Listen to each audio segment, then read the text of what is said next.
শহীদ রাষ্ট্রপতি জিয়াউর রহমানের গণমাধ্যমের ভূমিকা বলা আর ভিন্ন মতকে পৃষ্ঠপোষকতা দানের তার যে বৈশিষ্ট্য, এটাকে আমরা একই পাল্লায় ওজন করতে পারি এবং এর সাথে সাথেই প্রমাণিত হয় যে তিনি কতটা গণতান্ত্রিক মূল্যবোধকে ধারণ করতেন।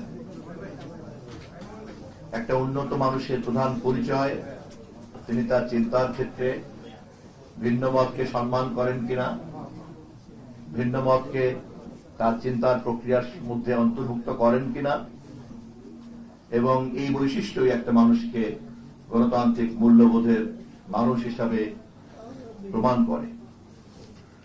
একজন সামরিক কর্মকর্তা শহীদ রাষ্ট্রপতি জিয়াউর রহমান তার অন্যান্য সকল অবদানের কথা যদি বাদও দেয়, তিনি যেভাবে 1971-এর 25শে মার্চ রাত 2টার সময় বিদ্রোহ ঘোষণা করেছেন, যুদ্ধ ঘোষণা করেছেন, ব্যক্তিগত জীবন, পারিবারিক জীবন এবং নিজের পেশাগত জীবনকে তুচ্ছ করে যেভাবে একটি চলমান রাজনৈতিক সংগ্রাম যখন স্থবির হয়ে পড়েছিল, তখন তাকে তিনি যুদ্ধে রূপান্তরিত করেছিলেন।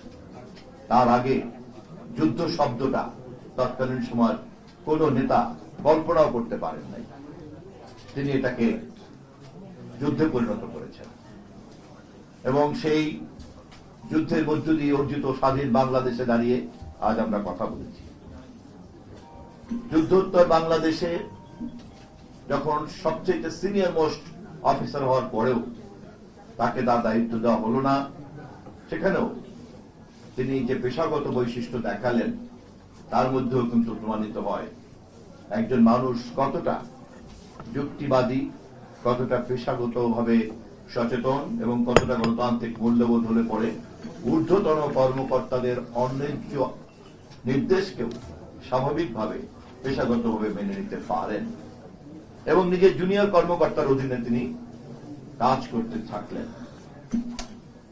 এবং কোনদিনও তার জীবনে এ কারণে কোন আক্রোশ, বিক্ষোভ, কোন বেফাস মন্তব্যের কথা আজ পর্যন্ত কেউ বলতে পারেনি।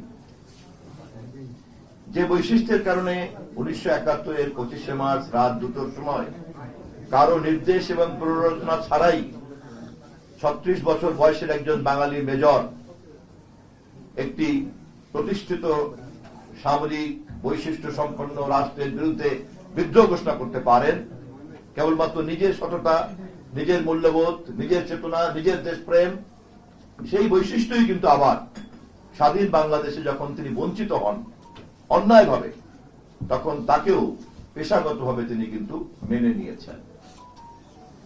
ক্রমাগতভাবে তার এই দেশপ্রেম এবং গণতান্ত্রিক মূল্যবোধ এবং স্বাধীনতা যুদ্ধের মতো ঘোষণা করার তার যে সাহস, তা তৎকালীন সময়কার ক্যান্টনমেন্ট এবং দেশবাসীর মধ্যে এমন একটি ভাবমূর্তি তৈরি করেছে, যে ভাবমূর্তি তাকে 7ই নভেম্বরে আবার সংকটকালীন সময়ের সমাধানের পুরুষ হিসাবে হাজির করেছে। যারা ইতিহাস সম্পর্কে আপনারা অবগত তারা নিশ্চয়ই জানেন 25শে মার্চের রাত 2টার সময় তিনি যুদ্ধ ঘোষণা না করলে যুদ্ধ হয় না, দিক নির্দেশনাবিহীন থাকে জাতি। 7ই নভেম্বরেও তিনি যদি সিপাহী জনতা তাকে বের করে না আনেন, তখন নৈরাজ্যপূর্ণ ক্যান্টনমেন্ট এবং দেশও কিন্তু প্রশান্তির ছায়া লাগে না। এখানেই থেমে থাকেনি জিয়াউর রহমান। ঢাকা বিশ্ববিদ্যালয়ে তার উপস্থিতি এবং সেখানে তার সঙ্গে অসম্মানজনক আচরণকে যেভাবে তিনি রাষ্ট্রনায়কের মতো মেনে নিয়েছেন, হজম করেছেন, তিনি যেভাবে গণতান্ত্রিক মূল্যবোধের উপরে ভর করে দেশের সমস্ত ধরনের ভিন্ন মতকে মঞ্চ তৈরি করে দিয়েছেন সমালোচনা করার জন্য, বঞ্চিত রাজনৈতিক দলগুলিকে যেভাবে তিনি রাজনীতির মঞ্চে নিয়ে এসেছেন গঠনমূলক তর্ক বিতর্ক করার জন্য, কবর দেওয়া পার্লামেন্টকে নতুন করে জীবন দিয়েছেন, পার্লামেন্টকে, পার্লামেন্টারি পলিটিক্সকে 5ম সংশোধনী করে 4র্থ সংশোধনীর সমস্ত ধরনের বেড়াজালকে খান খান করে ভেঙে দিয়েছেন। এই সমস্ত কিছুর মধ্যেই যে বিষয়টি বেরিয়ে আসে তা হল ভিন্ন মতকে সম্মান করা, ভিন্ন মতের কাছ থেকে সিদ্ধান্ত গ্রহণ প্রক্রিয়ার উপাদানকে খুঁজে বের করা এবং সকলে মিলে বহুমাত্রিক চিন্তার মধ্য দিয়েই উন্নয়নের নতুন গতিকে নির্ধারণ করা। একজন সামরিক কর্মকর্তা হওয়া সত্ত্বেও তার এই মনোজগতই তাকে প্রমাণ করেছে তিনি রাষ্ট্রনায়ক ছিলেন। তিনি যত না ছিলেন রাষ্ট্রপতি, যত না ছিলেন রাজনৈতিক নেতা, যত না ছিলেন সামরিক নেতা, যত না ছিলেন সরকার প্রধান, তা সবকিছু ছাপিয়ে গিয়েছে তার সেই রাষ্ট্রনায়কোচিত দৃষ্টিভঙ্গি, মনোভাব এবং চর্চার কারণে। তার মধ্যে সবচেয়ে গুরুত্বপূর্ণ অংশটি হচ্ছে গণমাধ্যম সম্পর্কে তার দৃষ্টিভঙ্গি এবং চর্চা। পৃথিবীর কোন রাষ্ট্রনায়কই জননন্দিত হতে পারেন না তিনি যদি গণমাধ্যমের প্রতি একটি সঠিক দৃষ্টিভঙ্গিকে চর্চা করতে না পারেন। রাষ্ট্রকে যদি স্বাধীন গণমাধ্যম এবং দায়িত্বশীল গণমাধ্যম হিসেবে গড়ে তোলার কাজে পৃষ্ঠপোষকতার দায়িত্বে না আনা যায় এবং রাষ্ট্র যদি ওই রাষ্ট্রনায়কের নেতৃত্বে গণমাধ্যমের প্রধান পৃষ্ঠপোষকে রূপান্তরিত না হয়, তাহলে অন্য যত গুণই থাকুক না কেন তার পক্ষে রাষ্ট্রনায়ক হওয়া সম্ভব হতে পারে না। শহীদ জিয়া রহমানের ইতিহাসে আজকে যে জায়গা, তার অন্যান্য সমস্ত ধরনের গুরুত্বপূর্ণ বৈশিষ্ট্যের মধ্যে প্রধান একটি গুরুত্বপূর্ণ বৈশিষ্ট্য হচ্ছে তিনি স্বাধীন গণমাধ্যমকে পৃষ্ঠপোষকতা করেছেন। অবকাঠামোগত এই উন্নয়ন আলোচনাগুলিতে আমি যাব না, কয়টা প্রেস ক্লাব করছেন, কি করছেন, কত টাকা দিয়েছেন, এটি প্রধান ব্যাপার নয়।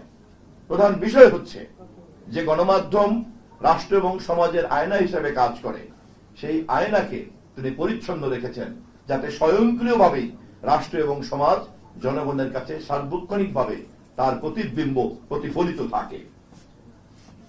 গণমাধ্যম সম্পর্কে শহীদ জিয়ার সমস্ত কর্মকাণ্ড নিয়ে কথা বলতে গেলে আরো অনেক সময় লাগবে, কিন্তু আমি সংক্ষিপ্ত আলোচনায় বিনয়ের সঙ্গে আপনাদের সকলের জানা তথ্যগুলিকেই শুধু এতটুকু বলে শেষ করব। বাংলাদেশের গণমাধ্যমকে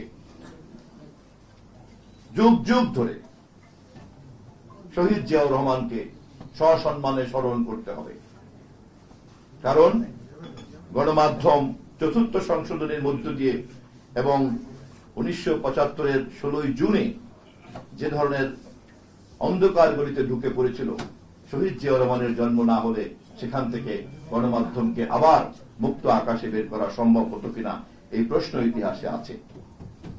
শহীদ জিয়া শাহাদাত বার্ষিকীতে গণমাধ্যম এবং শহীদ জিয়াউর রহমান এই প্রসঙ্গে এতটুকুই আমার বক্তব্য। সবাইকে ধন্যবাদ। খোদা হাফেজ। বাংলাদেশ জিন্দাবাদ।